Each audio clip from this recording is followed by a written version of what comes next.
So good afternoon students.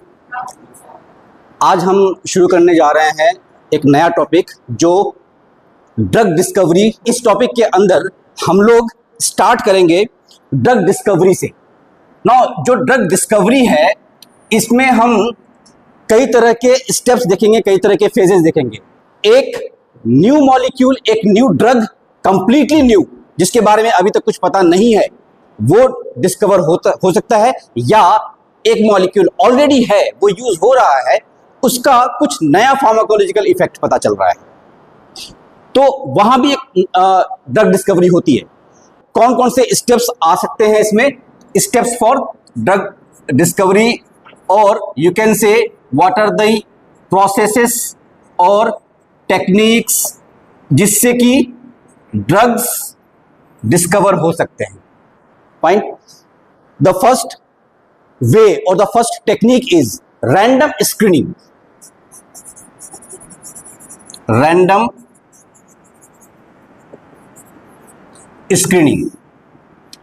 Random screening का मतलब होता है कि आपके हाथ में एक मॉलिक्यूल है, वो नेचुरल प्रोडक्ट हो सकता है, ठीक है ना, और आपको उसके बारे में अभी तक कुछ भी पता नहीं है, ना ये पता है कि उसके फार्माकोलॉजिकल इफेक्ट्स क्या आएंगे, ना ये पता है कि वो किस तरह के रिसेप्टर पे बाइंड करेगा, किस तरह का मैकेनिज्म ऑफ एक्शन से किस तरह के फार्माकोलॉजिकल एक्शन शो करेगा, हमें कुछ भी नहीं पता है। हमारे हाथ में बस एक मॉलिक्यूल है। It can be a natural product, it can be synthesized one. तो हम क्या करते हैं, हम ब्लाइंड हिटिंग करते हैं। हम ऐसे ही रैंडमली स्क्रीनिंग शुरू कर देते हैं। तो जो रैंडम स्क्रीनिंग होता है उसमें आप फार्माकोलॉजिकल स्क्रीनिंग करते हैं, एनिमल बिहेवियर की स्टडी करते हैं, अलग अलग एनिमल मॉडल्स। हर डिजीज का अपना एक एनिमल मॉडल होता है कि भाई हम इस डिजीज को इस मॉडल के थ्रू से इंड्यूस करेंगे और फिर अपना एक ड्रग उसको दे करके देखेंगे फायदा हुआ या नहीं हुआ। तो रैंडम स्क्रीनिंग का जो एक टेक्निक होता है, ये बहुत ही वेग टेक्निक है। इसमें loss of life, loss of time, loss of money and chances of getting a new drug, beneficial drug, वो बहुत कम होता है। लेकिन हम इस बात से नजरअंदाज नहीं कर सकते हैं कि ड्रग डिस्कवरी की जो शुरुआत हुई थी वो इसी तरीके से हुई थी, और आज हमारे हाथ में कई ऐसे इंपॉर्टेंट ड्रग्स हैं जो रैंडम स्क्रीनिंग के थ्रू से ही हमें मिले हैं। से for example atropine, morphine, digitalis, ये जो ड्रग्स हैं ये रैंडम स्क्रीनिंग से हमें मिले हैं। मॉर्फिन वाला स्टोरी याद है आपको? क्या हुआ था उसमें?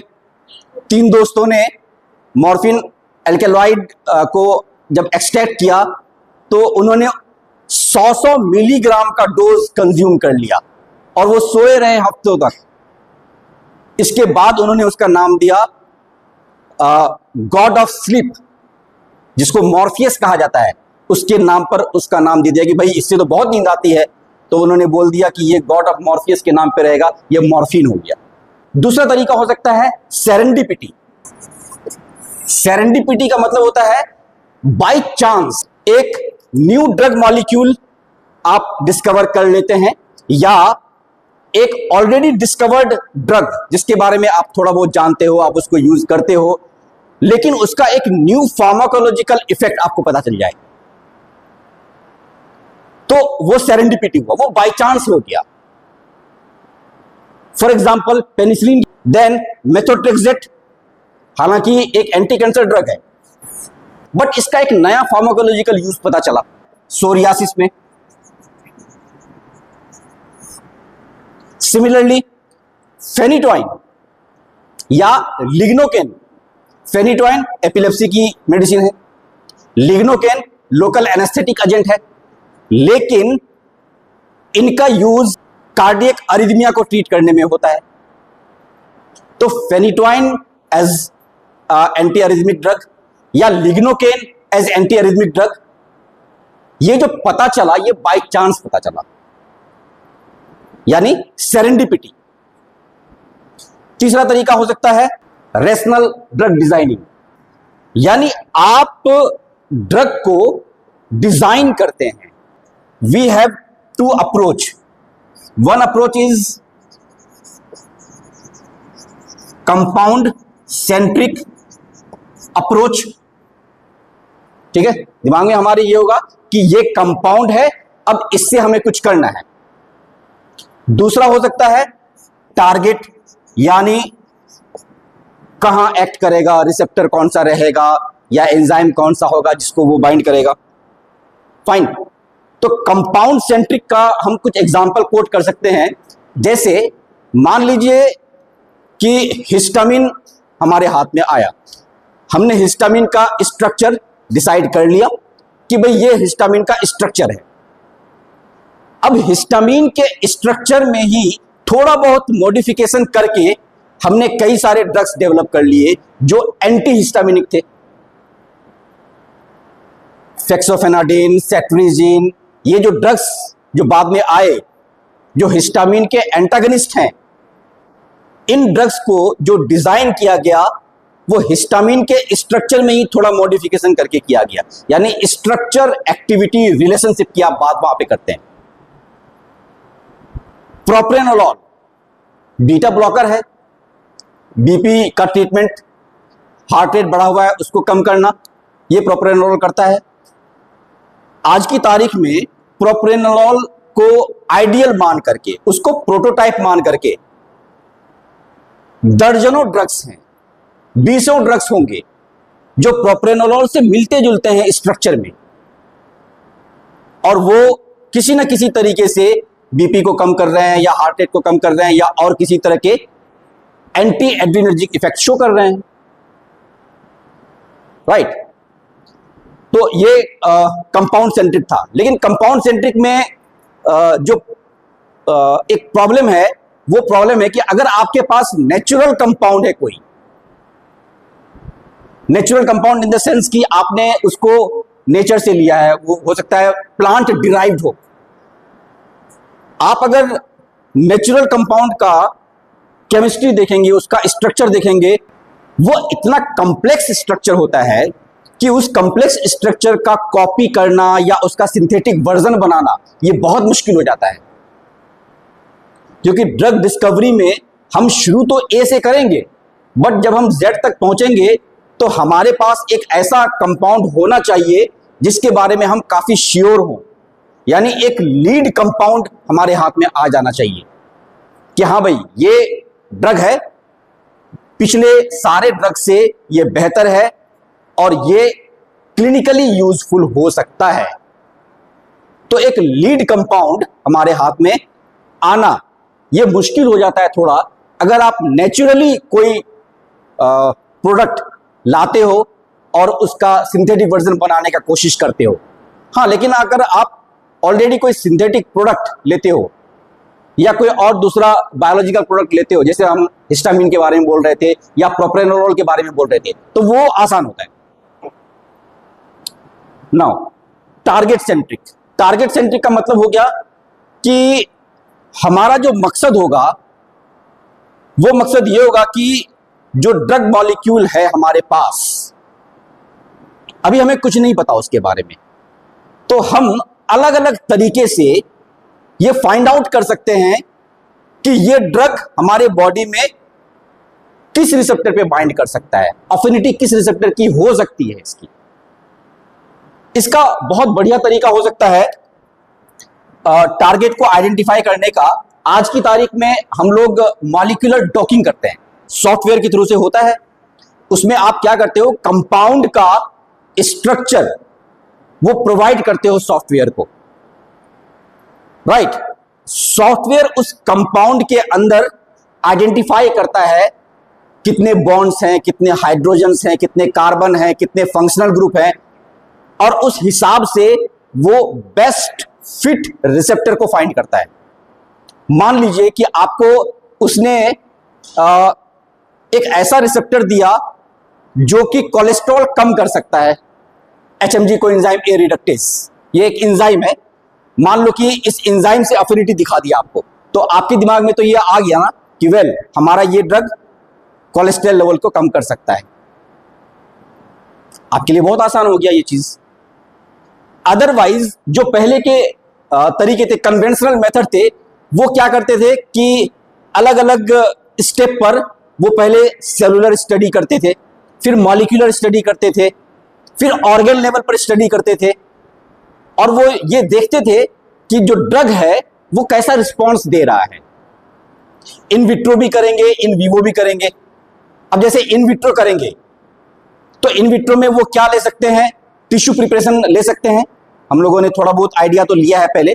टिश्यू प्रिपरेशन में वो इलियम का टिश्यू ले लेंगे, मसल्स का टिश्यू ले लेंगे, हार्ट का टिश्यू ले सकते हैं। इस तरह के टिश्यूज पर वो इफेक्ट देखेंगे और किस तरीके का डोज रिस्पॉन्स कर्व बन रहा है, तो उनको एक आइडिया लग जाता है। वो ED50 का वैल्यू निकाल सकते हैं, LD50 का वैल्यू निकाल सकते हैं। तो ये टारगेट सेंट्रिक हो गया। The fourth technique is designing of a prodrug, ठीक है, या एक ड्रग का एक्टिव मेटाबोलाइट।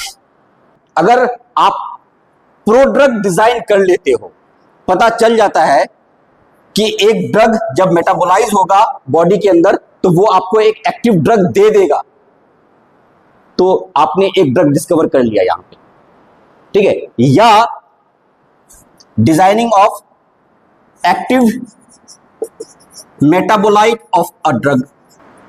इस पॉइंट में हम दो चीजें कह रहे हैं आपसे। एक कह रहे हैं कि ड्रग पहले तो इनएक्टिव है, राइट। इनएक्टिव, इसका मेटाबॉलिज्म होगा बॉडी के अंदर और ये एक्टिव फॉर्म में कन्वर्ट हो जाएगा। Can we quote any example? L dopa से डोपामिन का बनना, तो L dopa is your drug now. ये बॉडी में जाएगा, डोपा डिकार्बोक्सिलेज एंजाइम उस पर एक्ट करेगा, उसको कन्वर्ट कर देगा डोपामिन के अंदर। लीवोडोपा से डोपामिन। वेयर एज जो दूसरा केस था, एक्टिव मेटाबोलाइट आपको मिलेगा। फॉर एग्जाम्पल फिनासेटिन से पैरासीटामोल का बनना, ठीक है। फिनासेटिन एक एक्टिव ड्रग है, लेकिन फिनासेटिन जब मेटाबोलाइज होता है तो वो पैरासीटामोल बनाता है, अगेन एक एक्टिव ड्रग। अब आज की तारीख में पैरासीटामोल के बारे में कौन नहीं जानता है? तो पैरासीटामोल जो डिस्कवर हुआ वो ऐसे ही डिस्कवर हुआ, लेवोडोपा जो डिस्कवर हुआ वो ऐसे ही डिस्कवर हुआ। फाइन। तो what you did, you designed either a prodrug और active metabolite of any active drug. Fine. तो ये जो सारे तरीके हैं, इन सारे तरीकों का अल्टीमेटली करना क्या है? हमने कर लिया ये सब कुछ। अब हमें अल्टीमेटली लीड कंपाउंड चाहिए। हम ड्रग डिस्कवरी कर रहे हैं ना, तो ड्रग डिस्कवरी में फाइनली एक ड्रग हमारे हाथ में आना चाहिए, तो हम एक लीड कंपाउंड की खोज करते हैं। Once you get the lead compound, आप श्योर हो जाते हो कि हाँ ये मॉलिक्यूल है जिसके अंदर फार्माकोलॉजिकल एफिकेसी है, जो क्लिनिकल ट्रायल के लिए यूज किया जा सकता है, जो ह्यूमन के लिए यूज किया जा सकता है, या जो फर्दर फार्माकोलॉजिकल स्क्रीनिंग के लिए यूज किया जा सकता है। तो हम लीड कंपाउंड फाइंड आउट करते हैं और उस लीड कंपाउंड का लीड ऑप्टिमाइजेशन करते हैं। लीड कंपाउंड का फर्दर ऑप्टिमाइजेशन किया जाता है। ऑप्टिमाइजेशन का मतलब हुआ कि आपका जो ड्रग कैंडिडेट है वो फर्दर इन्वेस्टिगेशन के लिए सुइटेबल है, क्योंकि अभी बहुत सारे इन्वेस्टिगेशंस बाकी हैं। अभी तो आपको एक आइडिया मिला है कि वेल ये एक सुइटेबल कंपाउंड हो सकता है, बेनिफिशियल होगा या नहीं होगा, अभी सारे टेस्ट उसके बाकी हैं। तो लीड ऑप्टिमाइजेशन के अंदर आप उसकी सुइटेबिलिटी चेक करते हैं, राइट। सुइटेबिलिटी के अलावे आप ये चेक करते हैं कि उसका फार्माकोकाइनेटिक पैरामीटर कैसा होगा। तो ऑप्टिमाइजेशन के अंदर what you actually check, you check the suitability of the drug. Suitability के अलावे you check pharmacokinetics of the drug, you check about possible adverse effects. आप इतनी सारी चीजें करते हैं ऑप्टिमाइजेशन के लिए। फाइन, चलो एक मॉलिक्यूल हमारे पास आ गया एज अ लीड कंपाउंड और अब हम उसका लीड ऑप्टिमाइजेशन कर रहे हैं। लीड ऑप्टिमाइजेशन करने के बाद अब हमें एक स्टेप और आगे बढ़ना है। ह्यूमन पर डायरेक्ट नहीं देंगे, ह्यूमन से पहले हम एनिमल्स के ऊपर टेस्ट करेंगे उसका, यानी एनिमल स्टडी करेंगे, जिसको बोलते हैं प्री क्लिनिकल इवेल्युएशन। तो प्री क्लिनिकल इवेल्युएशन को जनरली हम लोग कई दफे टॉक्सिकोलॉजिकल स्टडीज भी कहते हैं। Why toxicological studies? Because you check the toxic effect of the drug. और टॉक्सिक इफेक्ट का मतलब क्या होता है कि ये जानना कि उस ड्रग का मैक्सिमम टॉलरेटेड डोज क्या हो सकता है, जिसके बाद टॉक्सिक इफेक्ट्स आने शुरू हो जाएंगे उस एनिमल के अंदर। ठीक है, तो हम प्री क्लिनिकल इवैल्यूएशन करेंगे, यानी एनिमल स्टडीज। ना प्री क्लिनिकल स्टडीज जो की जाती हैं, it takes around 1.5 to 2 years और आपको एनिमल डाटा सारा मिल जाता है। नाउ इसके अंदर कौन कौन से स्टडीज किए जाएंगे? पहली स्टडी जो होगी फार्माकोडायनेमिक स्टडी होगी। जो लीड कंपाउंड आपको मिला है, राइट, उस लीड कंपाउंड का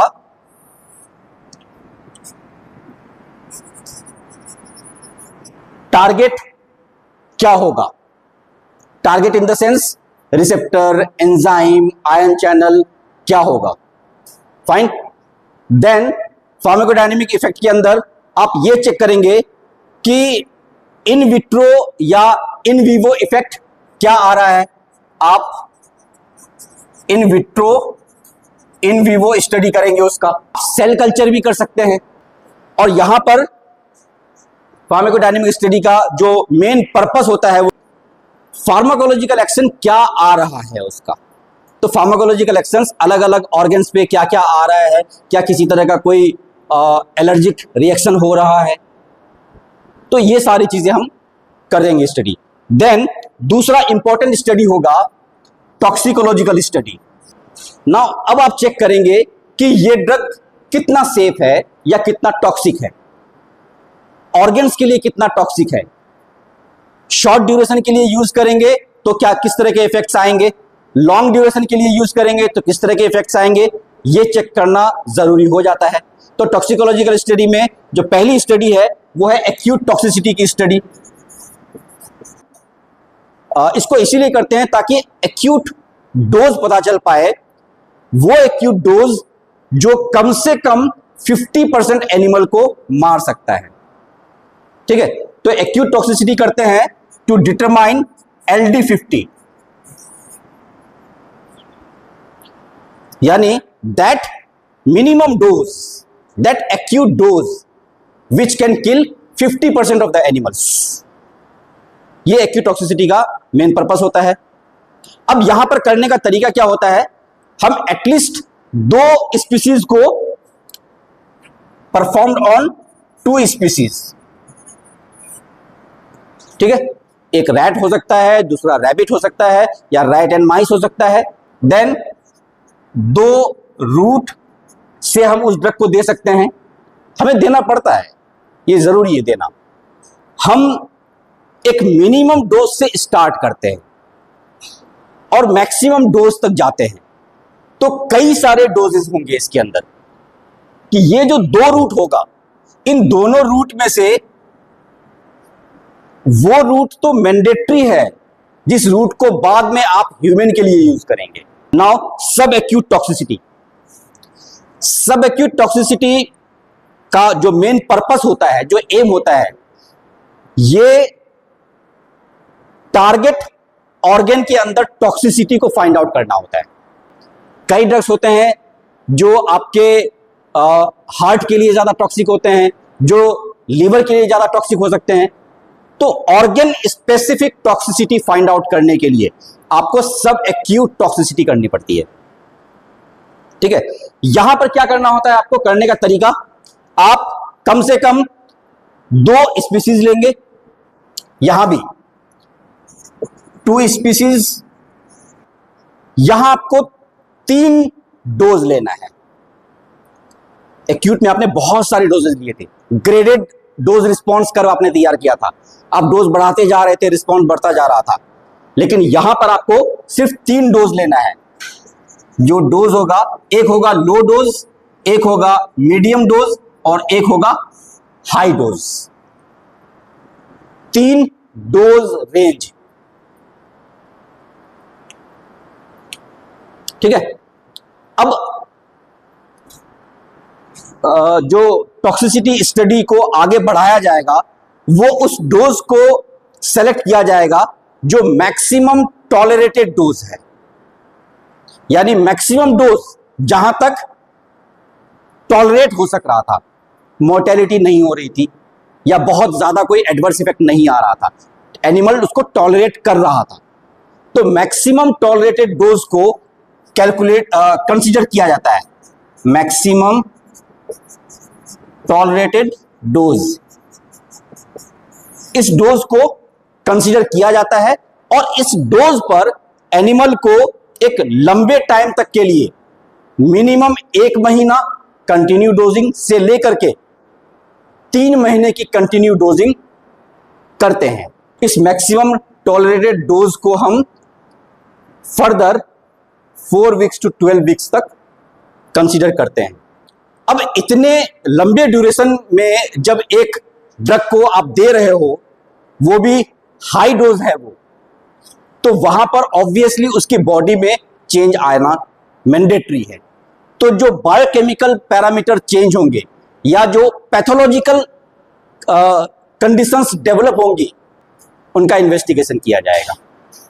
ठीक है, तो after this duration biochemical and pathological changes occurs, biochemical and pathological changes जो भी आते हैं वो ऑब्जर्व किया जाता है। जो हेमेटोलॉजिकल चेंज आते हैं वो ऑब्जर्व किया जाता है। यानी कहने का मतलब ये हुआ कि आपने एनिमल को ऐसे कंडीशन में पहुंचा दिया है जब एनिमल का सर्वाइवल मुश्किल है। अब यानी you are going to sacrifice those animals, और सेक्रीफाइस करने से पहले आप क्या कर सकते हैं, उसका सारा ब्लड ले लीजिए, ब्लड विड्रॉ कर लीजिए, हिमेटोलॉजिकल टेस्ट जितने भी आप कर सकते हैं सारे कर लीजिए।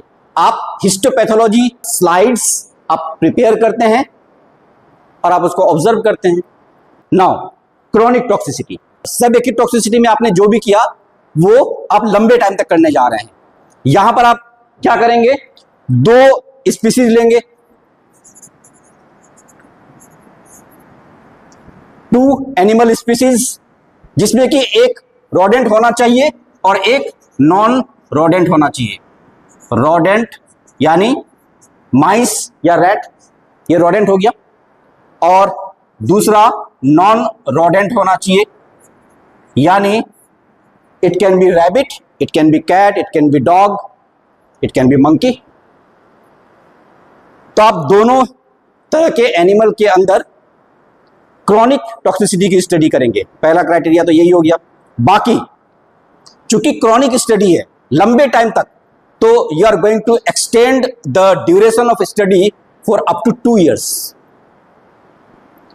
कम से कम 1 साल से लेकर के 2 साल तक आप कंटिन्यू डोजिंग करते हैं। ये क्रोनिक टॉक्सिसिटी टेस्ट हो गया। ठीक है, ये इसीलिए भी जरूरी है ताकि आप कंफर्म हो जाते हो कि ये एनिमल में किसी तरीके से कोई नुकसान नहीं पहुंचा रहा है, यानी ह्यूमन के लिए ये जरूरी है। आप उन्हीं ड्रग मॉलिक्यूल का करोगे जिसके बारे में आप श्योर होने जा रहे हो कि ये ह्यूमन के लिए यूजफुल हो सकता है। नाउ स्पेशल टॉक्सिसिटी के टेस्ट कुछ होते हैं। स्पेशल टॉक्सिसिटी के टेस्ट में आप टीरेटोजेनेसिटी वाले टेस्ट करेंगे, देन म्यूटाजेनेसिटी के टेस्ट करेंगे, कार्सिनोजेनेसिटी के टेस्ट करेंगे, ठीक है, इफेक्ट ऑन रिप्रोडक्टिव परफॉर्मेंस। तो ये स्पेशल टॉक्सिसिटी टेस्ट होते हैं। टेरेटोजेनेसिटी के टेस्ट होते हैं, इसमें आपको कम से कम 2 स्पीसीज लेने हैं, एक रैट लीजिए और एक रैबिट लीजिए, 2 स्पीसीज।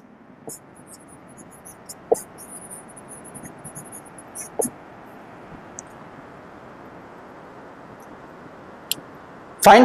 अब आपको करना क्या है, डोजिंग करने का तरीका क्या होता है कि यहां पर आपको जब ऑर्गन का डेवलपमेंट चल रहा है, आप क्या करेंगे, फीमेल रैट्स या फीमेल रैबिट्स, इनकी आप मेटिंग करवा दीजिए, ठीक है, प्रेगनेंसी कंफर्म हो गया। अब इसके बाद आप ड्रग देंगे। जब आप ड्रग देंगे तो ऑर्गन का डेवलपमेंट शुरू हो चुका है। प्रेगनेंसी के बाद जो एम्ब्रियो में ग्रो कर रहा है उसके ऑर्गन डेवलप होने शुरू हो चुके हैं। आप ड्रग दीजिएगा तो ड्रग का क्या इफेक्ट आएगा वो चेक करना है। फॉर एग्जांपल अगर मैं आपको कोट करूं, 1961 ऐसा टाइम था जब थैलिडोमाइड का डिजास्टर दुनिया के सामने आया था। वहां पर जो बच्चे पैदा हुए उस टाइम में, उन बच्चों के हाथ पैर ये होते ही नहीं थे। फोकोमीलिया हुआ था, आप गूगल करना इसको, कि थैलिडोमाइड अगर दिया गया है 20th डे में, यानी प्रेगनेंसी के 20th डे में अगर दिया गया है तो बच्चे का जो सेंट्रल नर्वस सिस्टम है, जो ब्रेन है, वो डैमेज पाया गया है, ठीक है। अगर 20 दिन के अंदर अंदर दिया गया है तो, अगर 21 दिन के अंदर अंदर दिया गया है तो बच्चे की जो आईज हैं वो डैमेज हैं। अगर 22 दिन के अंदर अंदर दिया गया है तो ईयर्स, कई दफे आप देखते होंगे ये भी नहीं होता है, एक्सटर्नल ईयर, ठीक है, ईयर्स, फेस ये भी डैमेज हो जाता है, खराब हो जाता है। और अगर 24th डे के अंदर अंदर दिया गया है तो जो आर्म्स हैं ये नहीं रहते, जैसे मछली के फिन्स होते हैं वैसे ही हो जाते हैं। देन आपको ड्रग का इफेक्ट देखना है कि कहीं ये किसी तरह का म्यूटेशन तो काउज नहीं कर रहा। और म्यूटेशन का मतलब क्या हुआ कि आपके जो जेनेटिक मटेरियल है, जो जीन्स हैं, जो क्रोमोसोम्स हैं, उनके अंदर चेंजेस आ जाएंगे, रिवर्सिबल या इरिवर्सिबल चेंजेस। तो म्यूटेशंस काउज हो रहे हैं या नहीं हो रहे हैं ये चेक करना भी जरूरी होता है। फाइन। रिप्रोडक्टिव परफॉर्मेंस, यानी वो देखना होता है कि जो फर्टिलिटी है कहीं वो तो खत्म नहीं हो रही है, इनफर्टिलिटी तो डेवलप नहीं हो रहा है ड्रग की वजह से, या जो मेटिंग बिहेवियर है, या फिर चाइल्ड बर्थ का प्रोसेस या लैक्टेशन का प्रोसेस, इनमें कुछ डिफरेंस आ रहा हो, इनमें कुछ एडवर्स रिएक्शंस हो रहे हो, तो ये सारी चीजें क्लिनिकल ट्रायल पर जाने से पहले कर लेना जरूरी होता है। फाइन। म्यूटाजेनेसिटी में एक टेस्ट आता है, एम्स टेस्ट।